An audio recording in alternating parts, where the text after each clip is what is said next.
संघीय निजामती सेवा ऐन यथाशीघ्र जारी हुने प्रधानमन्त्री शेरबहादुर देउवाको भनाई। प्रदेश 1 को नाम कोशी राख्न नेकपा एमालेका अध्यक्ष केपी शर्मा ओलीको सुझाव। नेपाली कङ्ग्रेसमा भागवण्डाको राजनीति सकिएको नेपाली कङ्ग्रेसका महामन्त्री गगन थापा र विश्वप्रकाश शर्माको भनाई। विवादपछि सप्तरीमा कङ्ग्रेसको निर्वाचन स्थगित। चितवनको कङ्ग्रेस सभापतिमा खनाल निर्वाचित। ट्रङ्क लाइन महसुल नतिरे पनि बिजुली नकाटिने गृहमन्त्री बालकृष्ण खाँडको धारणा। देश र जनताको हितका लागि भए पनि आगामी चुनावमा एमालेले जित्नै पर्ने गोकर्ण विष्टको भनाई। वर्तमान सरकारले नेपालको चुच्चे नक्सा गायब गरेको एमालेका नेता सुभाष नेमुवाङको दावी। गएको 24 घण्टामा नेपालमा 91 जनामा कोरोना पुष्टि, कसैको पनि ज्यान गएन। युवकको मृत्युपछि सुर्खेतको वीरेन्द्रनगर तनावग्रस्त, प्रशासनले बनायो छानबिन समिति। सल्यानमा हराएका युवक 3 दिनपछि मृत भेटिए। मानापाथी हिमालमा हिम पहिरो, 15वटा चौरी मरे। एनआरएनए पूर्व अध्यक्ष घले र हिराचनले बोलाए भेला। जनकपुर पोखरा हवाई सेवा सुरु, आन्तरिक हवाई उडानको भाडा बढ्यो। युक्रेनका 2 सहरमा रुसले गर्यो युद्ध विराम। रुसी सेनालाई समाप्त पारिदिने युक्रेनको दावी। चीनको रक्षा बजेट करिब 7% वृद्धि। र समाचारको अन्त्यमा हृदयघात हुने लक्षणहरूको विषयमा हामी जानकारी दिनेछौँ। हामीलाई अन्तिमसम्म हेर्नुहोला।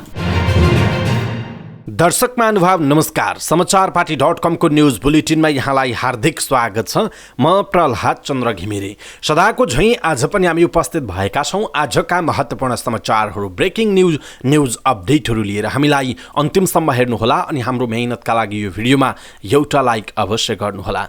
दर्शक महानुभाव, आज मिति विक्रम सम्वत 2078 साल फागुनको 22 गते आइतबार, ईस्वी सम्वत सन् 2022 मार्चको 6 तारिक भएको छ। आज फागुन शुक्ल चतुर्थी तिथि। सदाको झैँ आज पनि हामी देश तथा विदेशका महत्त्वपूर्ण घटनाहरू, न्यूज अपडेटहरू, ब्रेकिङ न्यूजहरू तपाईलाई आवश्यक पर्ने महत्त्वपूर्ण जानकारीहरूको साथमा उपस्थित भएका छौँ। हामीलाई अन्तिमसम्म हेर्नुहोला। छोटकरी रूपमा मुख्य समाचार प्रस्तुत गर्छौँ अनि आज विभिन्न सङ्घ संस्थाहरूले निकालेका बैंक, लाइफ इन्सुरेन्स लगायत केही सरकारी कार्यालयहरूले निकालेका विज्ञापनहरू जुन तपाईँका लागि अत्यावश्यक छ त्यो कुरा पनि हामीले जानकारी दिएका छौँ। किनकि नेपालमा बढ्दो बेरोजगार छ। रोजगारीका लागि धेरै युवाहरू देश तथा विदेशमा भौँतारी रहेको परिप्रेक्ष्यमा हामीले रोजगारीका अवसरहरू छापिएका त्यस्ता खालका विज्ञापनहरू पनि यहाँहरूमा आज राख्ने प्रयत्न गरिरहेका छौँ। सँगसँगै हाम्रो नियमित स्तम्भ समाचार पार्टी हेल्थ टिप्स त रहन्छ नै, अनि समाचार पार्टीको नियमित अर्को स्तम्भ समाचार पार्टी माइन्ड क्विज रहन्छ। त्यसकारण हामीलाई अन्तिमसम्म हेर्नुहोला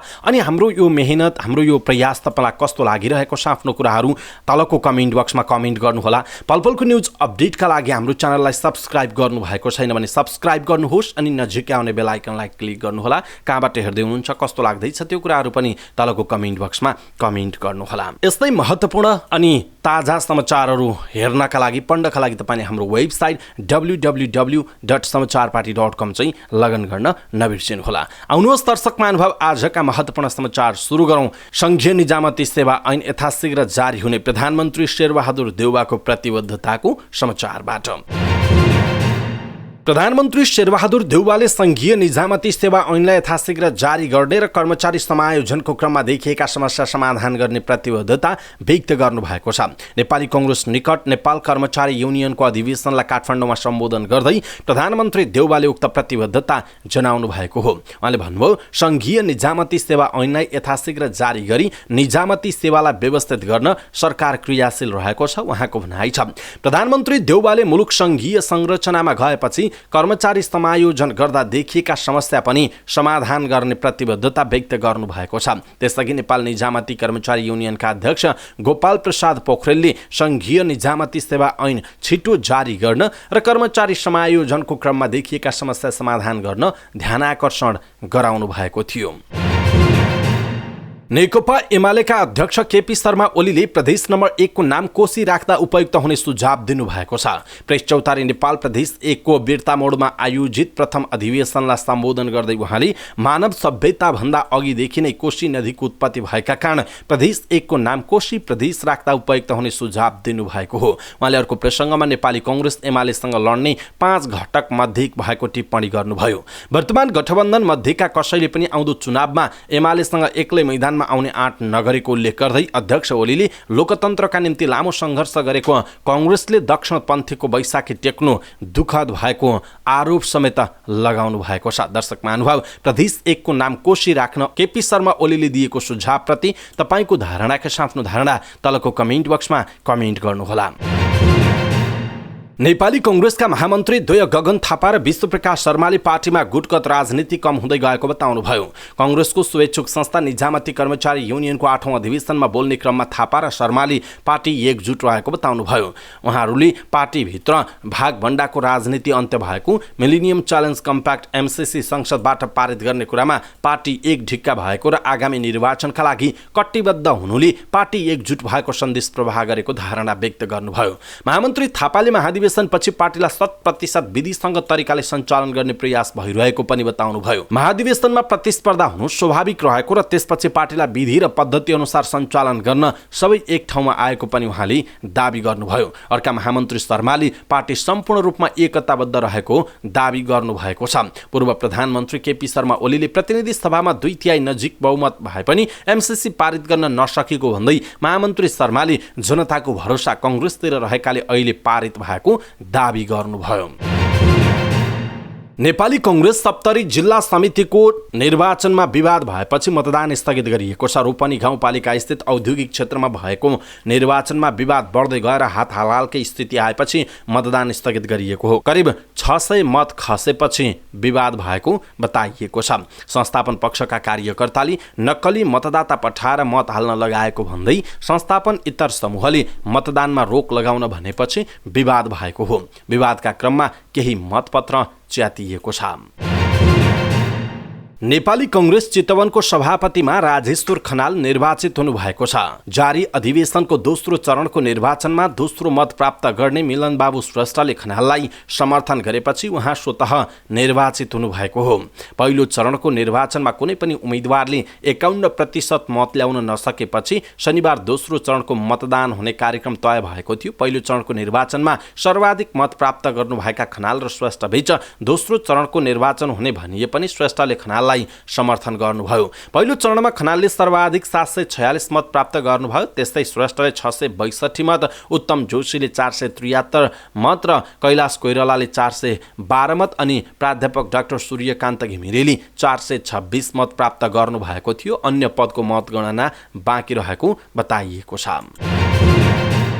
गृहमन्त्री बालकृष्ण खाँडले रूपन्देहीमा ट्रङ्क लाइन महसुल नतिरेका उद्योगको पनि विद्युत लाइन नकाटिने बताउनुभयो। नेपाल विद्युत प्राधिकरणको ट्रङ्क लाइन महसुल नतिरेका उद्योगको विद्युत लाइन काट्ने जानकारी गराएपछि उद्योगीले सर्वोच्च अदालतमा मुद्दा दायर गरेका छन्। उक्त मुद्दा अहिले विचाराधीन छ। शनिबार रूपन्देहीको सिद्धार्थनगर उद्योग वाणिज्य सङ्घको 63औं वार्षिक साधारण सभा उद्घाटन गर्दै गृहमन्त्री खाँडले ट्रङ्क लाइन महसुल विवादको सरकारले उचित समाधान खोज्ने बताउनुभयो। विद्युत प्राधिकरण उद्योगको लाइन काट्न खोजी सुरक्षा निकायले साथ नदिने गृहमन्त्री खाँडको भनाइरहेको छ। उहाँले भैरहवाको विशेष आर्थिक क्षेत्र सेज र एकीकृत भन्सार जाँच चौकी ICP जस्ता योजनाहरूलाई मूर्त रूप दिन सरकार लागि परेको पनि बताउनुभयो। गौतम बुद्ध विमानस्थलको हवाई रुट लिनका लागि सरकारले पहल गरिरहेको उहाँले बताउनु भएको छ। नेकपा एमालेका सचिव गोकर्ण विष्टले देश र जनताको हितका लागि आगामी चुनावमा आफ्नो पार्टीले जित्न जरुरी रहेको बताउनुभयो। सचिव विष्टले सत्तारूढ गठबन्धनसँग चुनावको सामना गर्न आफ्नो पार्टी तयार रहेको पनि बताउनुभयो। देश र जनताको हितका लागि पनि आगामी चुनावमा आफ्नो पार्टीले विजयीलाई सुनिश्चित गर्ने उहाँको दाबी रहेको छ। काठमाडौँमा आयोजित एक कार्यक्रममा बोल्दै उहाँले चुनाव हार्ने भएपछि सत्तारूढ दलहरू एमालेसँग एक्लै भिड्न डराएको पनि बताउनुभयो। प्रमुख प्रतिपक्ष दल नेकपा एमालेका उपाध्यक्ष सुभाष नेमुवाङले वर्तमान सरकारले नेपालको चुच्चे नक्सा गायब गरेको आरोप लगाउनु भएको छ। प्रेस चौतारी नेपाल बागमती प्रदेश प्रतिष्ठान र एसोसिएटले काठमाडौँमा आयोजना गरेको कार्यक्रममा बोल्दै उहाँले आफ्नो पार्टीले ठूलो चुनौती मोलेर बनाएको नेपालको चुच्चे नक्सा वर्तमान सरकारले गायब गरेको बताउनु भएको हो।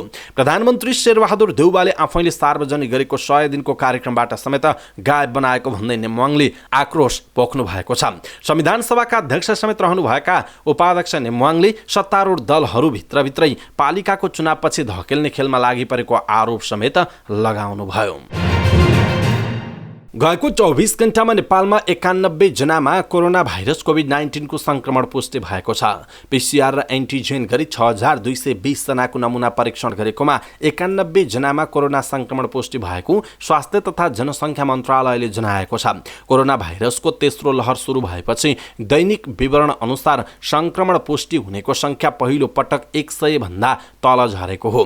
त्यस्तै पछिल्लो 24 घण्टामा 362 जना निको भएका छन्। यो सहित कोरोना संक्रमण मुक्त हुनेको संख्या 9,58,555 जना पुगेको छ। यस्तै पछिल्लो 24 घण्टामा कोरोना संक्रमणका कारण कसैको पनि ज्यान गएको छैन। अहिले नेपालमा 6,947 जना कोरोना भाइरसका सक्रिय संक्रमित रहेको जनाइएको छ।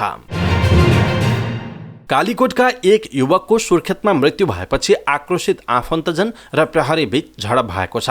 प्रहरी र प्रदर्शनकारी बीचको झडपले प्रदेश राजधानी वीरेन्द्रनगर तनावग्रस्त बनेको हो। आक्रोशित प्रदर्शनकारीले प्रहरी कार्यालय तोडफोड गरे भने सरकारी कार्यालयहरूमा पनि क्षति पुगेको छ। शुक्रबार साँझ सामान्य विवादमा प्रहरीको कुटाई खाएका कालीकोट तिला गुफा नगरपालिका 3 का 25 वर्षीय कृष्ण हमाल मिनीको शनिबार बिहान सुर्खेत अस्पतालमा मृत्यु भएको थियो। हमालको मृत्यु प्रहरी निर्घात कुटाईबाट भएको भन्दै स्थानीयले प्रहरी विरुद्ध प्रदर्शन गरेका थिए। प्रदर्शनलाई नियन्त्रणमा लिन प्रहरीले लाठी चार्ज गरेपछि वीरेन्द्रनगरको एरीचोक तनावग्रस्त बनेको हो।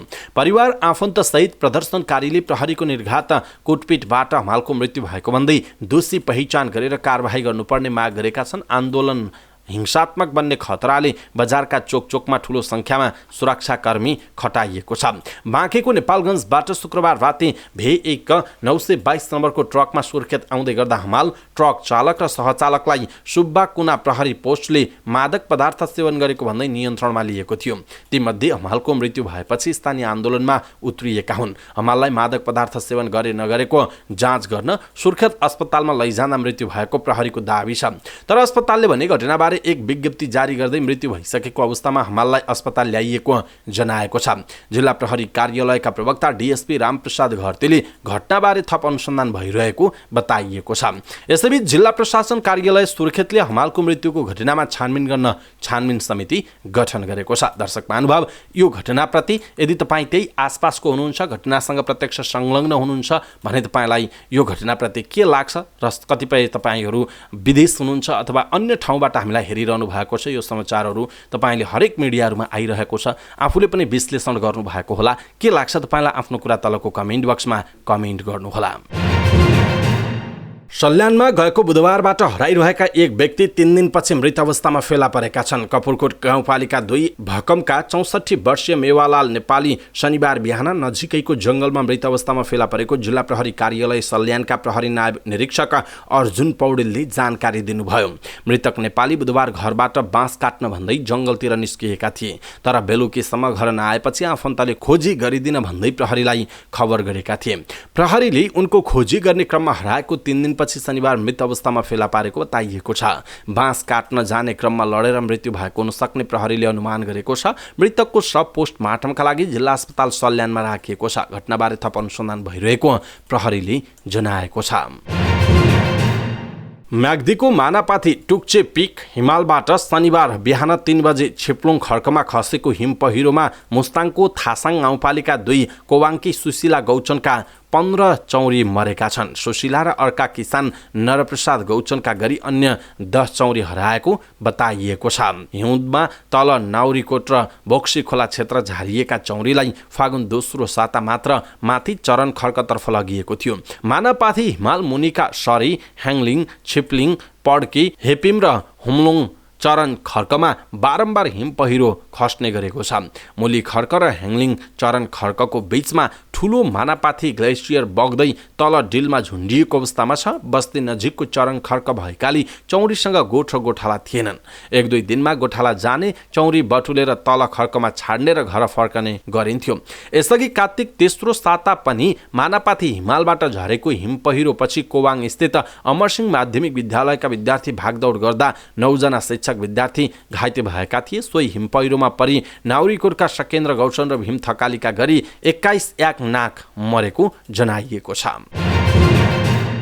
गैर आवासीय नेपाली संघ NRNA का पूर्व अध्यक्षहरू शेष घले र देवमान हिराचनले गैर आवासीय नेपाली संघमा जारी गम्भीर सङ्कट आइलागेको भन्दै भेला बोलाएका छन्। भेलामा गैर आवासीय नेपाली संघको राष्ट्रिय समन्वय परिषद NCC का अध्यक्षहरूलाई निम्ता गरिएको छ।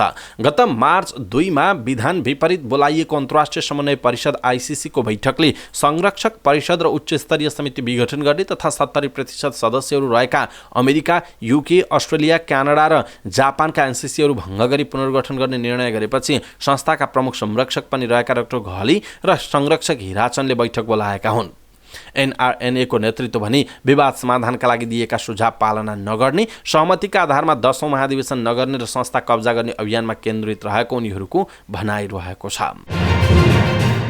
शनिबारदेखि जनकपुर धाम पोखरा बीच हवाई यातायात सुरु भएको छ। मधेस र गण्डकी प्रदेशको पर्यटनलाई बढावा दिने उद्देश्यले साताको 3 दिन उडान हुने गरी विमान सेवा सुरु भएको छ। नागरिक उड्डयन कार्यालय जनकपुर धामका प्रमुख योगेन्द्रनाथ कुमारले शनिबार, सोमबार र बिहीबार सातामा 3 दिन एक पटक उडान हुने जानकारी दिनुभयो। गण्डकी प्रदेशको राजधानी पोखरा र मधेसको राजधानी जनकपुरसम्मको पहिलो उडानमा गण्डकी प्रदेशका मुख्यमन्त्री कृष्णचन्द्र पोखरेल नेपाली सहित 18 सदस्यीय टोली मधेस प्रदेशको भ्रमणमा गएका छन्।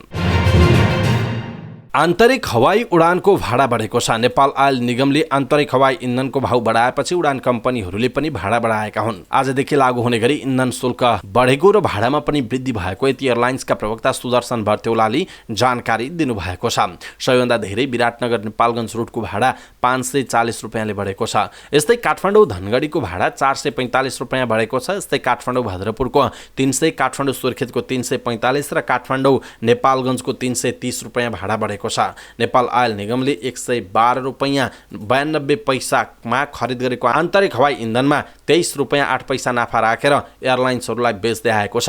एयरलाइन्स कम्पनीहरूले निगमले कम नाफा राखेर इन्धन उपलब्ध गराउन माग गर्दै आएका छन्।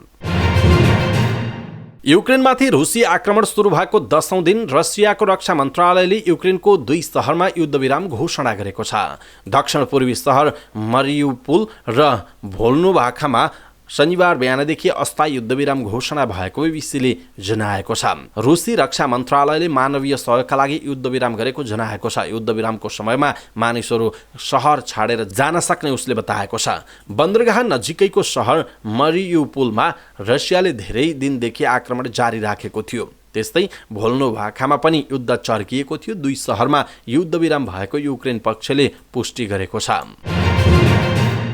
युक्रेनका राष्ट्रपति भ्लोदिमिर जेलेस्कीले युरोपको आकाशमा हवाई प्रतिबन्ध नलगाएको भन्दै पश्चिमा देशहरूको आलोचना गरेका छन्। यसैगरी राष्ट्रपति जेलेस्कीका एकजना सल्लाहकारले रुससँग लड्न आफूहरूले विशेष रणनीति बनाएको भन्दै रुसी सेनालाई परास्त गर्ने दाबी गरेका छन्। रुसले आक्रमण गरेदेखि युक्रेनले आफ्नो देशको आकाशमा नो फ्लाइ जोन बनाउन माग गर्दै आएको छ। तर यसो गर्दा रुस युक्रेन युद्ध अन्य देशमा पनि फैलन सक्ने भन्दै नेटो गठबन्धनले नो फ्लाइ जोन घोषणा गर्न स्वीकार गर्दै आएको छ।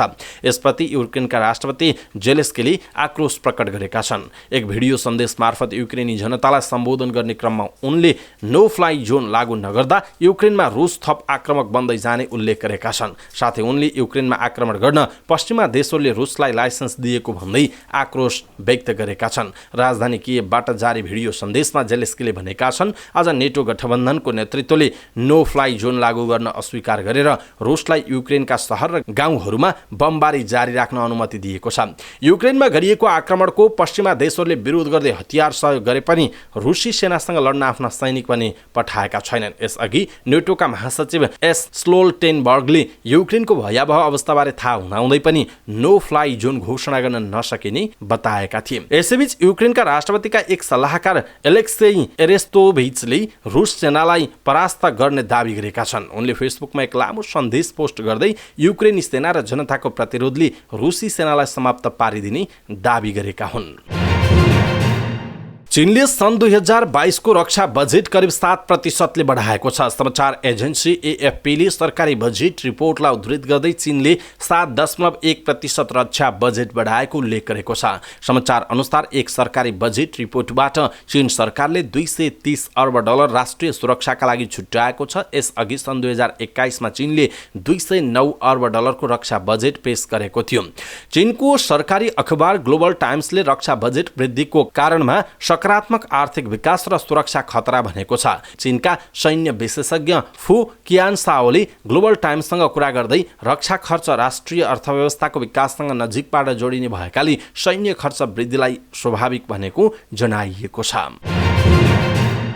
समाचारको क्रममा अब केही रोजगारसँग सम्बन्धित सूचनाहरू। खोटाङको जन्तेढुङ्गा गाउँपालिकाले सूचना प्रविधि अधिकृत आवश्यकता सम्बन्धी सूचना प्रकाशन गरेको छ। प्रथम पटक प्रकाशित यो सूचनाको मिति फागुनको 15 गते हो र दरखास्त दिने अन्तिम मिति फागुनको 29 गतेको कार्यालय समयसम्म भनिएको छ। सूचना प्रविधि अधिकृत 27 नम्बरको विज्ञापन रहेको छ। सूचना प्रविधि अधिकृतको माग भएको छ। स्थानीय सेवाको 6औं तहमा 1 जनाको माग भएको छ र यसको दरखास्त दिने अन्तिम मिति 2078 11-29 गतेसम्मको कार्यालय शाखा भनिएको छ र तपाईले दरखास्तसँग सम्बन्धित अन्य विषय बुझ्नका लागि जन्तेढुङ्गा गाउँपालिकाको अफिसियल वेबसाइट मार्फत पनि हेर्न सक्नुहुनेछ।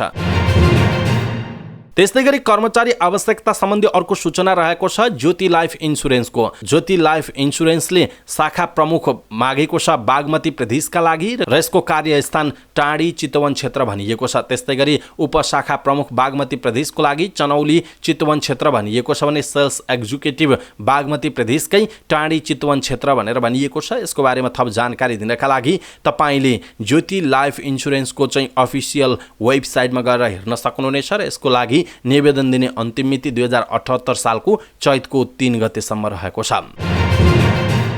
त्यस्तै गरी नेपाल बैंक लिमिटेडले 11-20 अर्थात् फागुनको 20 गते दरखास्त फारम भर्ने सूचना प्रकाशन गरेको छ। विज्ञापन नम्बर सहित विभिन्न पदहरूमा चाहिँ कर्मचारी आवश्यकता भनिएको छ। जस्तै खुल्लातर्फ 31 जना सहायक प्रबन्धक, महिला 8, आदिवासी जनजाति 7, मधेसी 6, दलित 2, अपाङ्ग 1 अनि पिछडिएको क्षेत्रको 1 जना भनेर 6औं तहका लागि सहायक प्रबन्धक मागिएको छ। त्यस्तै गरी 6औं तहको लागि सहायक प्रबन्धक सीए भनेर खुल्ला र आदिवासी जनजातिमा 1-1 जना मागिएको छ। त्यस्तै सहायक प्रबन्धक 6औं तहमा खुल्ला 3 जना र दलित 1 जना भनेर मागिएको छ। त्यस्तै गरी प्रदेश नम्बर 1 का शाखा कार्यालयहरूमा पनि कर्मचारीहरू मागिएको छ। मध्य प्रदेश अन्तर्गत बागमती, गण्डकी, लुम्बिनी, कर्णाली प्रदेश, सुदूरपश्चिम प्रदेशका शाखा कार्यालयहरूमा कर्मचारीको माग गरेको छ। त्यो सँगसँगै कनिष्ठ सहायक गोल्ड टेस्टर पदका लागि पनि पेशागत विज्ञापन पनि माग गरेको छ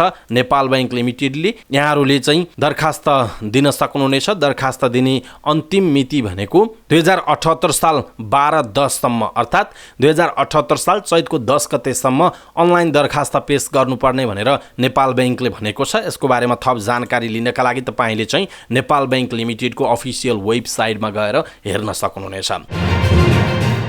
त्यस्तै अर्को कैलालीको लम्कीचुवा नगरपालिकामा करार सेवामा कर्मचारी पद पूर्ति गर्ने अर्को सूचना आएको छ र यसको प्रथम पटक प्रकाशन मिति फागुनको 20 गते हो। रोजगार सहायक भनेर 5औं तहको स्थानीय सेवाको सहायक 5औं तह सरह र प्राविधिक सहायक स्थानीय सेवाको सहायक 5औं तह सरह भनेर कर्मचारी माग गरिएको छ। रोजगार सहायक 1 जना र प्राविधिक सहायक 2 जना माग गरिएको छ र यसका लागि 2078 साल 12 महिना 5 गते अर्थात् चैतको 5 गतेसम्म दरखास्त दिन सकिनेछ। दरखास्त शुल्क 500 लाग्ने बताइएको छ। यसको बारेमा थप जानकारी लिनका लागि तपाईले लम्कीचुवा नगरपालिकाको वेबसाइटमा गएर हेर्न सक्नुहुनेछ। समाचारपाटी.com को न्यूज बुलेटिनमा अब हाम्रो नियमित सेगमेन्ट हेल्थ टिप्स। आजको हेल्थ टिप्समा हामीले हृदयघात हुने 9 लक्षणहरूको विषयमा जानकारी दिनेछौँ। हामीलाई अन्तिमसम्म हेर्नुहोला र सबै नेपालीहरू माझ पुर्याउनका लागि भिडियोलाई सक्दो शेयर पनि गर्नुहोला। हृदयघातका केही लक्षणहरू: छाती दुख्ने, छातीमा केहीले थिचेको जस्तो, गरौँ छाती कसिएको जस्तो हुने, शरीरका अरू भाग दुख्ने, छातीबाट अरूतिर दुखाइ सर्दै जानु, खास गरी पाखुराहरूमा दुखाइ खास गरी बायाँ हातबाट प्रभावित हुन्छ तर दुवै पाखुरा पनि प्रभावित हुन सक्छ। चिउँडो, घाँटी, पिठ्यौँ र पेटमा दुखाइ हुने, रिङ्गटा लागेको जस्तो हुने, पसिना आउने, श्वास फेर्न गाह्रो हुने, बिरामी जस्तो महसुस हुने वा बिरामी हुने, तनाव धेरै बढे जस्तो हुने, खोकी लाग्ने वा सास घ्यार्र घ्यार्र हुने। छातीको दुखाइ धेरै जसो चर्को हुन्छ तर केही मानिसहरूमा त्यो दुखाइको मात्रा अपच भएका बेला जस्तो अलिक कम महसुस हुन सक्दछ। महिला र पुरुष दुवैमा हृदयघातको सबभन्दा प्रमुख लक्षण छाती दुख्नु हो। महिलाहरूमा सास फेर्न गाह्रो हुने वा बान्ता आए जस्तो वा पिठ्यौँ वा चिउँडोमा दुखाइ महसुस महसुस हुन सक्ने पनि जनाइएको छ। दर्शक महानुभाव, आज हामीले हृदयघातका 9 लक्षणको विषयमा जानकारी दियौँ। तपाईँलाई कस्तो लाग्यो आफ्नो धारणा तलको कमेन्ट बक्समा कमेन्ट गर्नुहोला। समाचार पार्टी न्यूज बुलेटिनमा अब समाचार पार्टी माइन्ड क्विजको पालो। समाचार पार्टी माइन्ड क्विजमा आजको प्रश्न छ, संवैधानिक इजलासमा प्रधान न्यायाधीश सहित कतिजना न्यायाधीश रहने व्यवस्था छ? संवैधानिक इजलासमा प्रधान न्यायाधीश सहित कतिजना न्यायाधीश रहने व्यवस्था छ? आफूलाई लागेको सही उत्तर तलको कमेन्ट बक्समा कमेन्ट गर्नुहोला। हवस् त दर्शक महानुभाव, आजका महत्त्वपूर्ण समाचार यति नै। हामीले प्रस्तुत गरेका समाचारहरूप्रति कुनै पनि सल्लाह सुझाव अनि प्रतिक्रिया छ भने हामीलाई तपाईँले कमेन्ट बक्समा कमेन्ट गरिदिन सक्नुहुनेछ। हाम्रो मेहनतका लागि यो भिडियोमा एउटा सानो लाइक अवश्य गरिदिनुहोला। दर्शक महानुभाव, पल पलको न्युज अपडेटका लागि हाम्रो च्यानललाई सब्स्क्राइब गर्नुभएको छैन भने कृपया सब्स्क्राइब गर्नुहोस् अनि नजिकै आउने बेल आइकनलाई क्लिक गर्नुहोला। यस्तै ताजा र महत्त्वपूर्ण समाचारहरू पढ्नका लागि तपाईँले हाम्रो वेबसाइट www.समाचारपार्टी.com चाहिँ लगइन गर्न नबिर्सिनुहोला। पलपलको न्युज अपडेटका साथ फेरि हाम्रो भेट हुनेछ। तपाईँ समाचारपार्टी.com हेर्दै गर्नुहोस्। नमस्कार।